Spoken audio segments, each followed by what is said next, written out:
I have 5 chapters in a dream. What's up, guys? Thank you with a pencil here for that. You're doing 2. Have it on me and keep it on me at all times. Another fun fact. Here! And another fun fact. Hold on. Here! Another fun fact. Hold on. Yeah! Another fun fact. Hold on. And one more fun fact. Oh, 5 straight bangers. So yeah, I'm 5 chapters behind.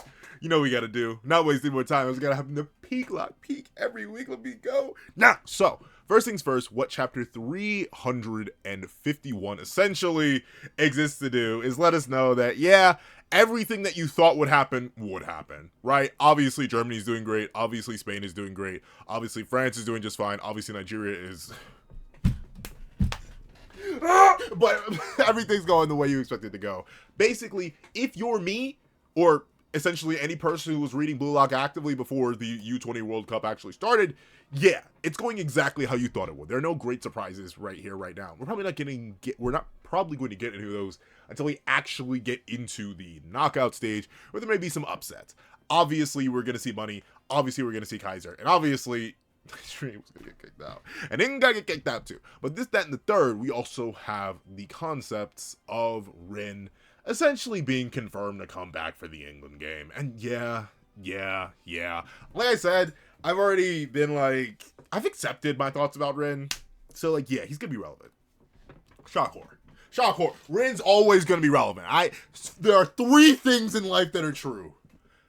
Death, taxes, and Rin relevancy. And it's never going to change. So yeah, Rin's going to be back in the game. Specifically, Isagi directly admitting to Rin that, yeah, bro, I need you here so I can munch on you. Which is the exact thing that Ego said was bad for Rin. The whole reason he benched Rin is because that Ego thinks that Rin's ego was too reliant on Isagi's ego. Very interesting that Isagi's like, yeah, cool story, Ego. I don't care. I want my boy back to munch on. I mean, Isagi, I know it's called BL, but that's not necessarily a good thing. But once again, I do think this plays into the whole idea of Isagi's current conception of his own ego being the rebel, being the wrong thing, right? Like once again, I'm not saying it's impossible for the rebel to be number 1, but as he will go on to admit in one of the later chapters, his dream right now is incomplete.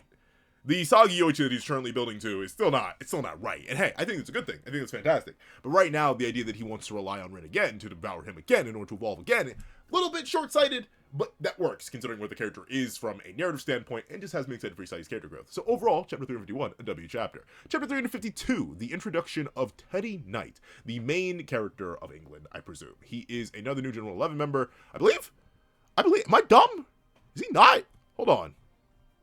I think he is, but or he's essentially England's main player. He is the worthless puppet, as you were. The other counter to the other counter to the other counter of what it means to be an egotist. Because if I will admit one thing, what the U20 World Cup has done so far that hasn't necessarily been tackled up until the series, up until this point, due to the nature of the series, is the idea of, hey, we have such strong conceptions of egoism and ego, and what does it mean? And every single one of these new characters so far, in each of the matches, even from Nigeria all the way up to now in England, has introduced a counter character of sorts. What does it mean to have an ego? What does it mean for others to think of what your ego is? And how would they interact with that ego based on their own perceptions of themselves? Obviously, we had Onazi specifically having the idea of, I will put all the weight onto my back. I will carry you bums to infinity and beyond because we're kind of goated and family and that's cool and stuff like that. What was his weakness, though? His weakness is his ego was 2-1 spread out. And, 2-1 spread out. English good.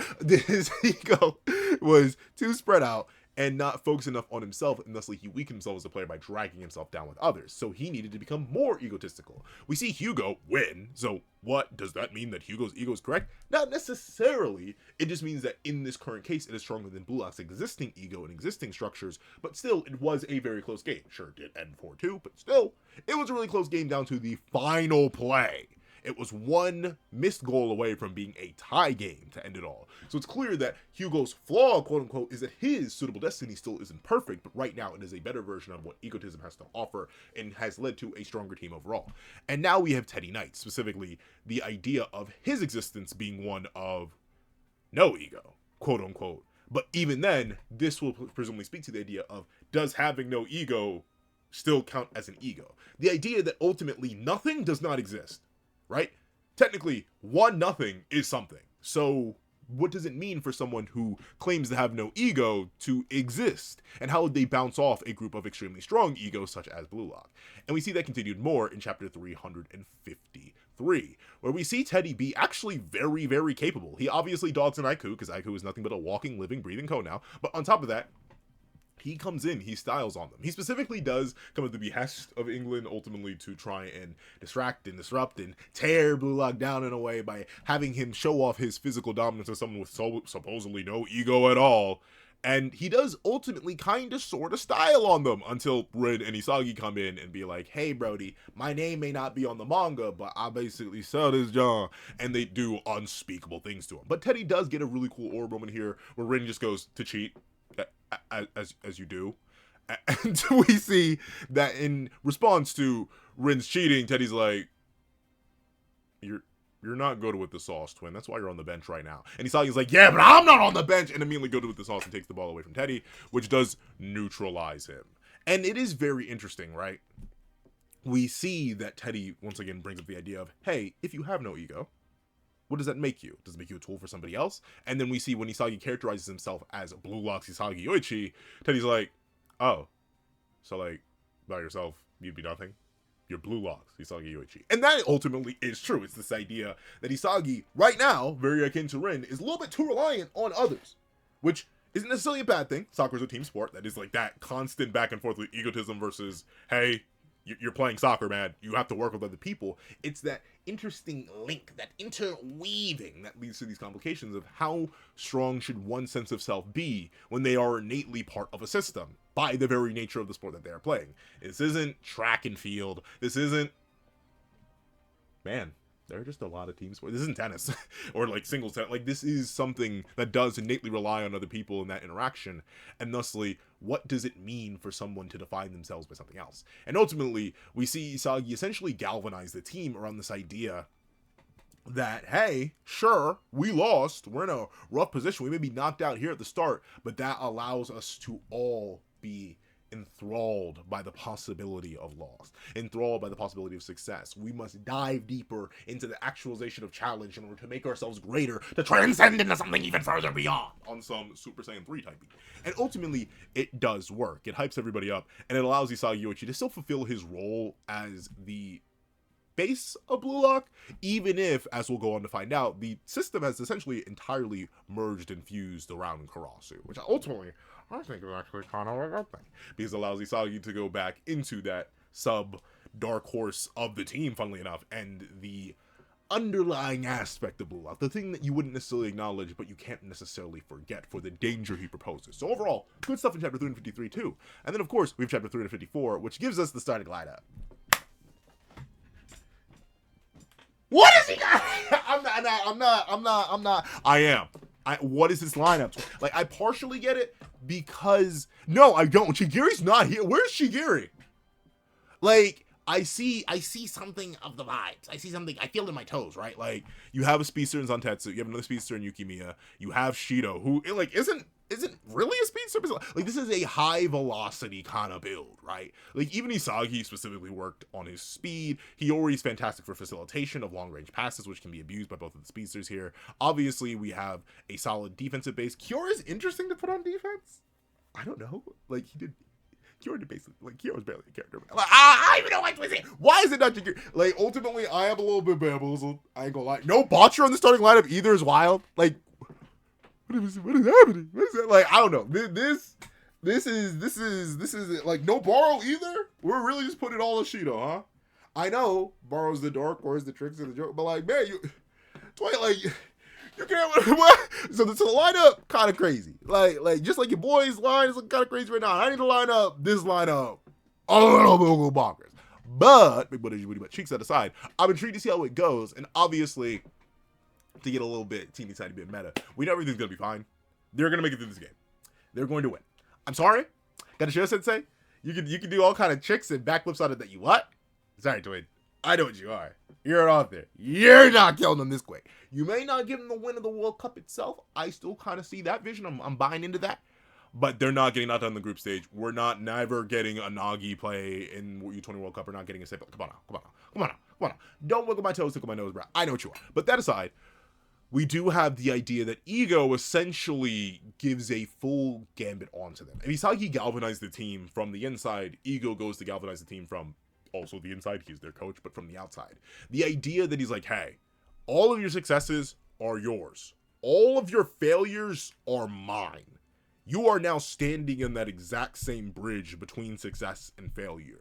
You will either go onto that field and succeed in every way that you can, or you will fail and all of this will have been for naught. So do what you can, dedicate your heart, dedicate your soul, do everything. And ultimately, he wants them to liberate themselves, specifically still going for their own goals. Very intriguing. Going for their own goals in a way that makes logical sense. I'm intrigued to see how that's going to go, especially considering most of you guys are on the bench. Sendo, you're never touching the pitch. I don't know why you cheer and put your mouth down. But regardless, we see the team walk out. They get ready. They get juicy. They get jacked and clean. And bluelock as the super dark horse is once again being reinforced. Now, how much I believe that? Y'all went extreme to oh, okay, high diff. Okay, mid diff. High mid diff. High mid diff. High mid diff. All right. I know. You know what though? I now. So funny. Sweat scaling just canon, bro. Like, it seems like the community has just fully given into sweat scaling. So, hey, I'm down with it. But this, then the third, we essentially see that Isagi is going in with this conception of the incomplete being that he is right now. And ultimately, he's still wondering how to recreate himself into something greater. Will he figure that out by the end of this game? I don't think so, and I think that's actually a good thing. I don't want Isagi to speed through this arc. I want him to take his time. I want them to beat England, but at the same time, I simultaneously don't want Isagi to be the core reason that they do. I want him to be a piece of it.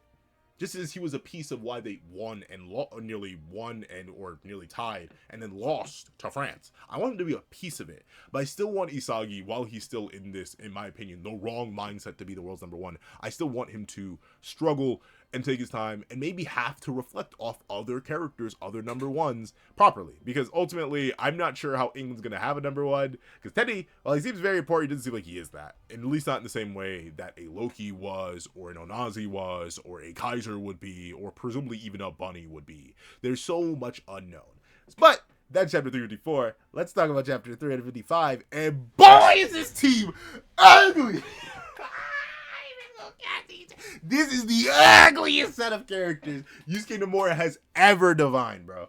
Who? Now, once again, I ain't never not gonna do tricks on Yusuke Nomura as an artist. I've done backflips, I've done twists, I've done twirls, I've done whirls on that man's beat when it comes to his artistic ability. But what is he cooking?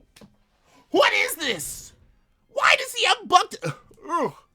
I thought I clowned on Snuffy from Infinity and beyond, and I think I want to go back in time, show that version of me who was clowning, and will still currently clown Snuffy as a character design, and be like, this is what's in your future.